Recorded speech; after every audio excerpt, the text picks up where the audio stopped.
Hi guys, in this video I am going to show you how to make a Game Pass in PLS Donate. Many people want to earn Robux in PLS Donate but don't know how to create a Game Pass. Today I will show you the complete step-by-step method. So let's get started. First of all, open your browser, like Google Chrome, and go to the official Roblox website. Log into your account. Now click on the Create option at the top of the screen. After that, go to Creations and select your experience. You can create a simple experience if you don't have one. Next, scroll down in left menu and click Passes. Then click on Create a Pass. Upload an image for your Game Pass, give it a name, and write a simple description. After that, click Create Pass.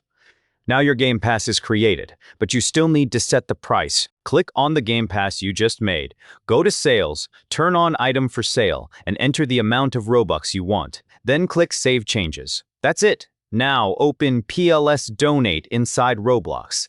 Claim a stand, and your Game Pass will automatically appear there. Other players can now buy your Game Pass and donate Robux to you.